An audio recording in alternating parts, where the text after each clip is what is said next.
Can you describe the pressure a lot of artists and creatives feel to conform?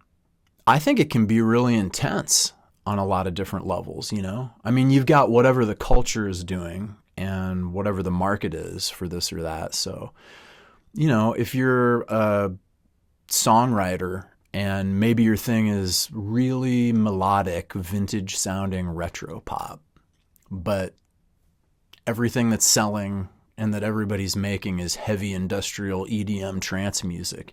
So that introduces pressure. Like, do I stick with what I'm doing and what's really me and what's really inside me? Or do I pivot to what's popular? I don't think so for me personally. But, and there's something to be said for the fact that, you know, we live in a time where any kind of music you want is accessible by everybody everywhere, but there's still the question of making a living. So that pressure to conform to what sells is always there for sure. And that's just one aspect of it, you know, because there's also pressures having to do with aesthetics and medium and that sort of thing. So what if you're a painter, and the paintings that you love to make aren't really in vogue with galleries and dealers? Or what if they're just too big, like they don't fit in spaces? What if they just by sheer size or mode of construction, they can't even really be housed in or shown in a gallery, you know? So do you pursue that and just see what happens, or do you modify so that you're in line with what gets shown? Now, those are just a couple of examples, but I think you also get an idea of the pressure to conform just from the language that gets used a lot around art, and music and writing, you know? The questions that a lot of people in the business of art necessarily have to, I guess, ask, but it doesn't make them any less annoying or agitating, you know. Is it marketable? Is it profitable?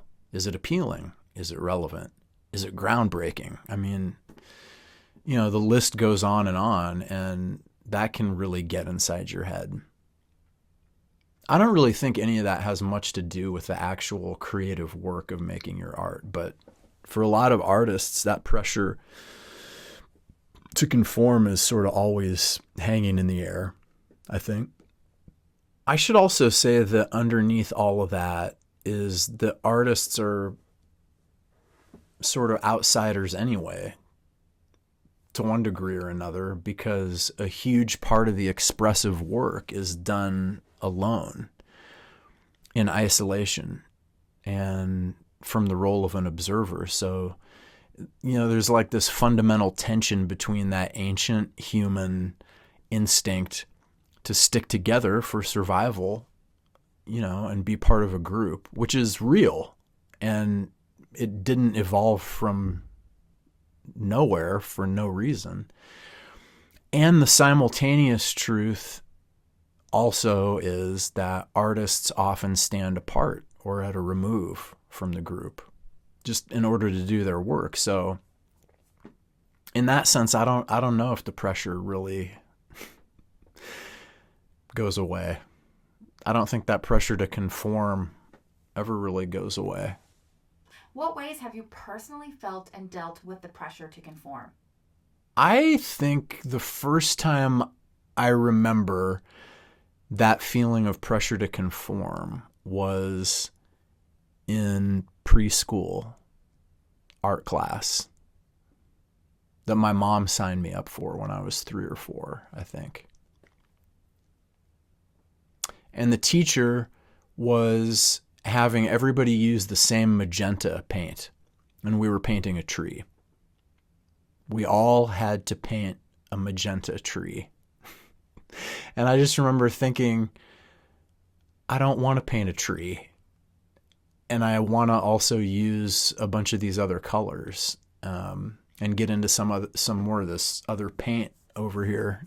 And the teacher said no. I asked if I could use some of the other paint colors, and the teacher said no.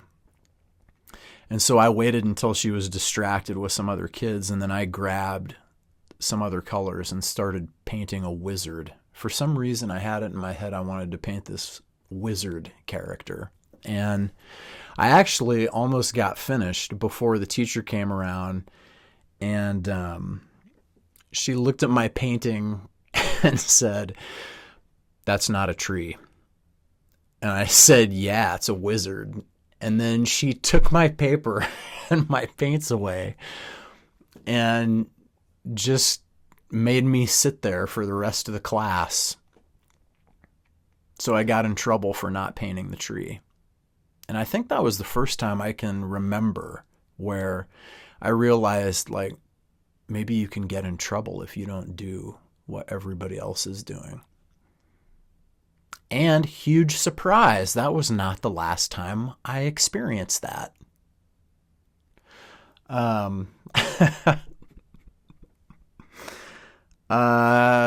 Comedy also comes to mind. I've been doing comedy professionally since I was about 17 or 18, but I'm a musical improviser. So I make up ridiculous songs from audience suggestions. That's always been the thing I love to do on stage. That's what I've always felt was just like, yeah, this is the sweet spot. But that's never really been like an easy path or made a lot of sense in terms of how a comedy career gets structured, because I don't write jokes or material. I don't do stand-up. So right off the bat, a lot of comedy clubs and those avenues become difficult to get into when you have to explain, hey, I don't really do the thing that your business is built on. Fortunately, when people come and see it, they become believers, but musical improv comedian is kind of a hard hill to die on, and I happen to be in love with it, so.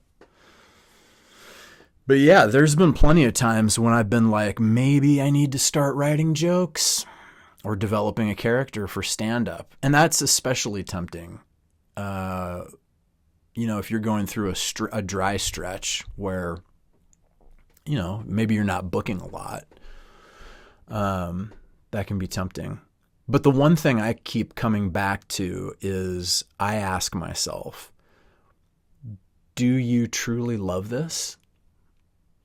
That's always a good question for me to ask when I'm trying to measure the price of conformity. And with musical improv, the answer has always been yes. Do you really, truly love this musical improv? Yes. With stand-up and sketch writing or jokes, the straighter, I guess, comedic approaches, I could never really give a wholehearted yes like that. And so I know that if I tried to fit myself into that, I would lose something that I love. And for me, that's too high a price. That's too high a price to pay just to become more manageable or understandable for other people. So, like I said, I don't think the pressure to conform as an artist ever really goes away. But for me, the best way to deal with it is to try and calibrate what you'd be giving up in conforming, Is it your autonomy and the creative decision making? Is it your originality, sense of style? Is it your physical space, your studio, or if you have an ideal environment that you do your creative work in? Is it a community of supportive and encouraging people?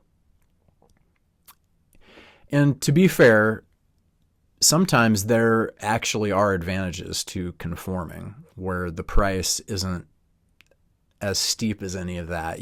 Maybe it's like a short-term gig or a collaboration, that kind of keys on your specific talent or skills, and the money and the exposure and the connections are just right for you. I've had those sort of things happen a lot in my career, and when it happens, it's great. But usually it seems like for a lot of artists and creatives, there's a high price that's paid when you give into the pressure to conform. And the impact is negative because there's a loss that happens. Mostly a loss of time and attention that you'd be giving to yourself and to your particular creative vision. So when you tell other artists don't conform, how much or to what extent do you really mean that? I really, really, really, really, really, really, really mean it. 7 reallys. I mean it 7 reallys much. No, but I genuinely believe that. I wouldn't say it if I didn't believe it. And I don't say don't conform from a place of, hey, be generally confrontational or always go against the grain just for the sake of doing that. It's not like a contrarian thing or anything. It's more about preserving and honoring your own creativity and what makes you you. It's about paying close attention to your specific creative wiring and artistic bent, and then placing more importance on discovering that, deepening your familiarity with it, and then growing it, rather than placing the focus on what other people might want.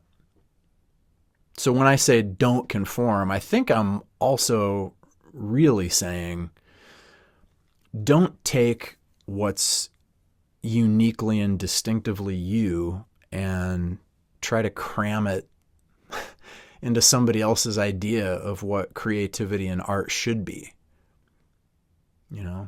Know this well enough and deep enough to want to take care of it and make the things that emerge naturally out of it.